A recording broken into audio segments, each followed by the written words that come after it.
étonnant de cet évangile. Deux disciples qui sont de premier rang. Ce n'est pas deux disciples qui suivaient loin derrière tout le monde. Ils sont de premier rang parce qu'ils sont proches des 11. Ils ont vu ce que faisait Jésus. Ils ont entendu ce que faisait Jésus. Et pourtant, quand Jésus s'approche d'eux, ils n'arrivent pas à le voir. Ils restent aveugles et sourds. Ça tombe bien parce que Jésus est venu pour rendre la vue et l'ouïe à ceux qui ne voient pas, à ceux qui n'entendent pas. D'ailleurs, je vous ferai remarquer que le premier geste du baptême, c'est l'ephata, un geste qui est fait pour nous ouvrir à la parole de Dieu et de voir les œuvres de Dieu. Donc ils marchent, Jésus leur parle et ils le reconnaissent pas. Jésus leur explique les Écritures en leur montrant ce qui le concernait dedans, et apparemment, ils ne le reconnaissent pas encore. Que se passe-t-il pour que leurs oreilles et leur cœur soient aussi fermés? Ils sont arrêtés par la mort, ils sont arrêtés par la souffrance qu'ils ont vue, et tout cela les empêche de continuer à croire ce qu'ils ont entendu et ce qu'ils ont vu.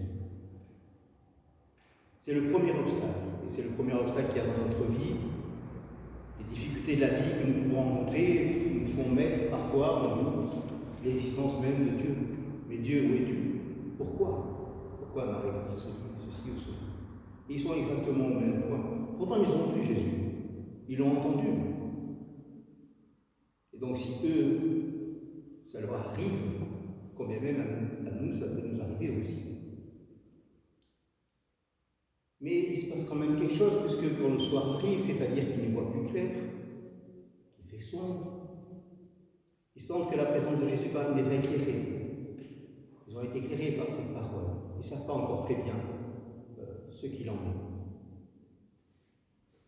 Parce que pour l'instant, ils en sont à leur propre souffrance, leur propre mort. Ils sont dans le moi, ma personne. Et pour ouvrir leur cœur, il faut qu'ils entendent cette parole en même temps que ce geste, qui est comme une nouveauté, mais qu'ils ont déjà vu puisqu'ils vont le reconnaître par cette parole et ce geste qu'ils ont dû déjà entendre. Sinon, ils en seraient encore au même point. Que se passe-t-il? Quand Jésus leur donne ce qu'il est, à ce moment-là, ils comprennent que ce geste les concerne eux-mêmes. Dieu n'est pas venu pour se révéler des points finaux. Dieu est venu se révéler à l'humanité pour les sauver, justement, de tout ce qui est obstacle à la vie éternelle. Et si on s'arrête à une vénération d'un Dieu, et puis ma vie est à côté, on n'a pas entendu la parole de Dieu. On l'a pas entendu. Quand par cette communion, leur vie est mêlée à celle de Jésus, alors ils peuvent entendre que la mort n'est pas une fin. Alors ils peuvent entendre la résurrection. Parce que Jésus n'est pas ressuscité pour lui-même. Ce n'est pas pour lui qu'il est ressuscité. C'est pour nous sauver. Et cette parole ne peut prendre vie, toute la parole de Dieu ne peut prendre vie, que si nous reconnaissons qu'elle nous est adressée à nous d'abord, et qu'elle veut accomplir ce qu'elle dit. La parole de Dieu est vivante. Elle est là pour nous révéler quelque chose qui est inouï. C'est inouï. On ne peut pas arriver à comprendre cela. De nos oreilles d'homme, la mort et la résurrection, c'est incompréhensible. Il n'y a que dans le mystère de la croix et cette contemplation de Jésus sur la croix qui peuvent nous faire petit à petit comprendre quel est ce mystère. Dieu nous aime à la folie. et il nous aime tellement qu'il veut partager ce qu'il veut, cette vie éternelle. Mais pas pour après la mort, déjà pour maintenant, depuis notre baptême. Il essaie de nous ouvrir nos oreilles, de nous faire entendre sa parole, et nous avons du mal à attendre parce que bien souvent nous pensons que ce n'est pas possible pour nous, pour diverses raisons.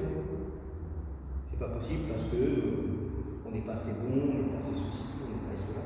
Justement, parce qu'on n'est pas bon, que Jésus est venu accomplir ce que nous on ne peut pas accomplir. Et il nous fait passer comme ça de cette vie terrestre à cette vie céleste.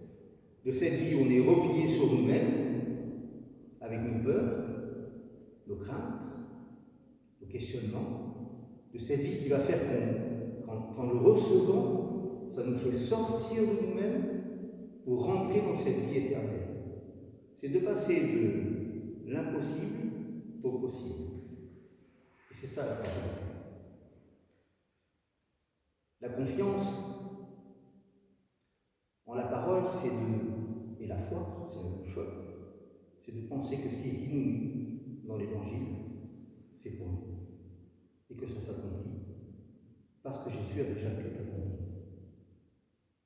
Donc il faut mettre notre confiance dans l'acte posé par Jésus, l'acte d'amour nourri, sa passion, jusqu'à mourir. Et la confiance en Dieu le Père, dans la force de l'Esprit Saint, pour nous donner cette vie qu'il veut depuis toujours